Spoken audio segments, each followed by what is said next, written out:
Everybody knows the Krabby Patty is the biggest culinary mystery in all 7 seas. But do you actually know all the wild ways SpongeBob has already used to make this Krusty Krab classic? SpongeBob and Sandy can turn absolutely anything into fun, especially when it involves karate. Everything begins when SpongeBob brings a little too much of his martial arts obsession to work and starts throwing kicks even at the customers. Mr. Krabs nearly has a heart attack and threatens to fire SpongeBob. Trying to calm down, SpongeBob goes on a picnic with Sandy. But then comes the worst mistake ever. He decides to slice the meatloaf using karate chops. The result? An explosion of kicks, punches, and sandwiches flying all over the park. The chaos gets so out of control that even Mr. Krabs shows up and suddenly sees a golden opportunity to make more money. And that's how the newest hit at the Krusty Krab is born. Krabby Patties prepared with karate moves. Is there a secret version even Plankton never discovered? Stick around because the next recipe is going to blow your mind. Mr. Krabs never misses a chance to turn a crazy idea into profit. And this time he outdid himself. Canned Krabby Patties. Imagine tasting the Krusty Krab straight from a can. SpongeBob was the first one to test this innovation in the kitchen. And the result was, well, a feast for absolutely nobody. The idea came to Mr. Krabs while shopping at the grocery store when he noticed how much people pay for ready-to-eat food and thought, if they buy every kind of frozen meal, why not canned Krabby Patties? Soon he closes a deal with investors and starts mass-producing his new money machine. But there's just one tiny problem: the flavor is horrible. And the reason is even nastier. The patties are made of sand. In the end, it's proven that nothing replaces the good old Krabby Patty made by SpongeBob himself. Just like the frozen patty disaster, Mr. Krabs once again lets his love for money speak louder. Everything starts when businessman Howard Blandy and his partners show up with an irresistible offer to buy the entire Krusty Krab. Mr. Krabs immediately starts dreaming of retirement, beaches, and piles of cash, and sells the restaurant without thinking twice. But maybe he should have read the fine print, because the new owners turn his famous restaurant into a franchise called Krusty Krab Mondays. While business is booming, Mr. Krabs realizes he misses the smell of the grill and the sound of the cash register. So he decides to return and starts working at the new Krusty Krab. But what he discovers is bone-chilling. The new patties are synthetic. That's right, they look like plastic, smell like plastic. They are plastic. When Mr. Krabs exposes the scam to the customers, chaos erupts. The franchise goes bankrupt. And guess what? The Krusty Krab returns to the hands of the old cheapskate. And this time he promises he'll never sell it again. Until another tempting offer shows up, of course.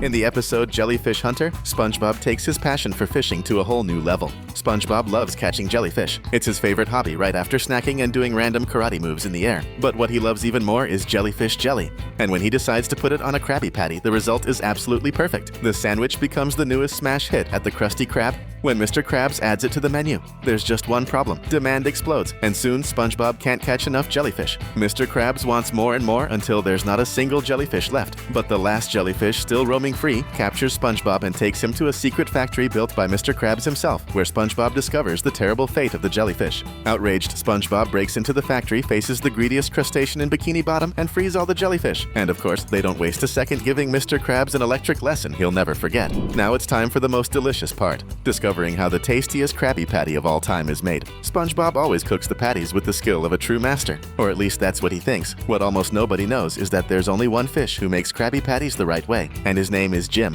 Mr. Krabs' original cook.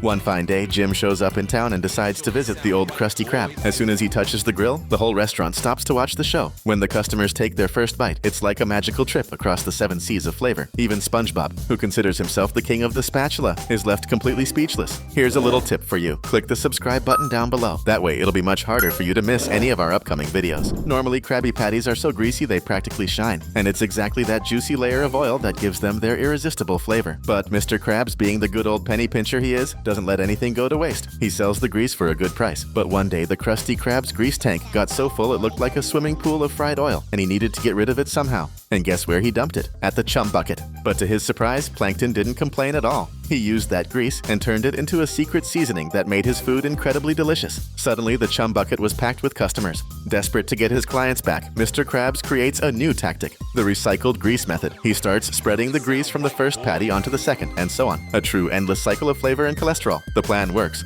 at least until the health inspector shows up. And to avoid the fine, Mr. Krabs does what every good boss does: blames the employee. Now SpongeBob has to absorb all the grease with his own body, literally, and dispose of it properly.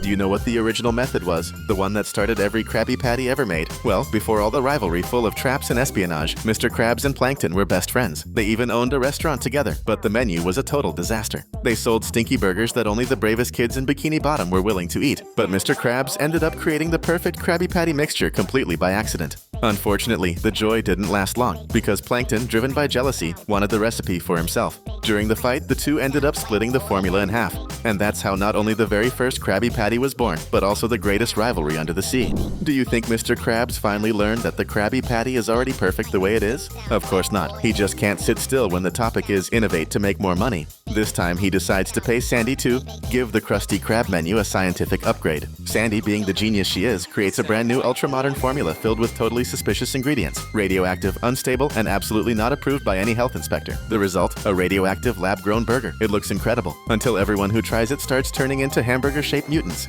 And who's the only one who didn't eat it? Yep, SpongeBob himself, the most unlikely hero in Bikini Bottom. Now he has the mission to figure out an antidote, save his friends, and turn the walking burgers back into regular citizens. In the end, everything goes back to normal, at least until Mr. Krabs comes up with his next brilliant profit-boosting idea. As we've already seen, SpongeBob may be the master of the spatula, but he's not the only one who has tried making the famous Krabby Patty. There was one time when SpongeBob had to face off against a cooking robot that was threatening to take his job at the Krusty Krab. The challenge? Figuring out who could make patties faster. The competition starts and the robot seems unbeatable, but SpongeBob doesn't give up. With lightning-fast movements and his trusty spatula, he proves that no machine can defeat the best cook in all of Bikini Bottom. Then, the robot short-circuits, explodes in a cloud of smoke, and the patties it was making probably tasted like old batteries. SpongeBob remains the one and only true king of the Krabby Patty in Bikini Bottom. If you're looking for the grossest burger in all of Bikini Bottom, you don't even have to search very far. Just order a cured burger. While anyone else would run away screaming, SpongeBob considers that mushy disaster a real delicacy. The catch is that these patties are old, moldy, and smell like a forgotten sock behind the fridge. It all begins when Squidward finds one in the trash and SpongeBob decides to try it. Then he gets super sick and makes SpongeBob hallucinate. He starts seeing an imaginary friend named Hug-It and Snuggle, a cute but terrifyingly sticky little creature. Since SpongeBob has a soft heart, he does everything he can to keep his new friend around. And following his advice, he decides to make even more moldy patties to hand out at the Krusty Krab. Soon, everyone starts seeing Hug-It and Snuggle too. At first, it seems harmless, until the imaginary friend starts devouring everyone. But calm down. The good news is that it was all just one big hallucination caused by the rotten patties. In the end, no one died. They just will never accept any cured food from SpongeBob again. Now it's time to learn a totally out-of-this-world burger-making method. Everything starts when an alien mothership crashes into Bikini Bottom. When the alien sees Patrick sleeping on top of a rock, the alien jellyfish ends up possessing him and creates a clone to explore the area. The alien version of Patrick goes around spreading more creatures to possess everyone. In no time, almost the entire town is taken over. Meanwhile, SpongeBob, who luckily wasn't cloned, shows up to work like nothing happened. But he thinks it's weird that the Krusty Krab is packed, especially because there's no mayo left in the pantry. When a customer asks for a burger with extra mayo, all the aliens start freaking out. For some reason, they hate mayonnaise. SpongeBob goes to investigate and upon entering the storage room finds a secret alien meeting. Not knowing what to do, he runs to Sandy, who's safe inside her dome. Together, they come up with a plan to send the invaders back into space. The aliens' weakness is exactly the mayo. With mayonnaise flying everywhere, they defeat every single alien and everything goes back to normal. Now you know that the alien method of making burgers may be intergalactic, but one thing's for sure, it definitely doesn't include mayo. SpongeBob and Patrick are walking through the Bikini Bottom Cook Museum when they come across a living legend, the Golden Spatula, a relic used by ancient culinary masters. The story says that whoever can pull the spatula from the old grease bucket will become the new royal cook of King Neptune. Lots of people tried, but no one succeeded, until SpongeBob gives it a little tug, and plop, he pulls the spatula out with zero effort. King Neptune descends immediately and refuses to believe SpongeBob was the one who removed the legendary spatula. Neptune simply can't accept that SpongeBob accomplished such a feat, so he throws down a challenge, a cooking competition. If SpongeBob wins, he becomes the royal cook. The competition begins, and Neptune uses his powers to prepare hundreds of burgers in seconds. Meanwhile, SpongeBob prepares a single Krabby Patty with all the calm, love, and perfection in the world. When everyone tries King Neptune's burgers, they realize something essential is missing: flavor. Even Neptune himself admits his burgers taste terrible.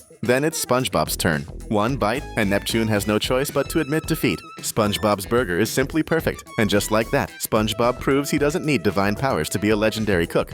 We're wrapping up this video, but if you love having your mind blown, this is the place to be. That's why we picked 2 great videos for you to click, watch, and, best of all, keep hanging out with us.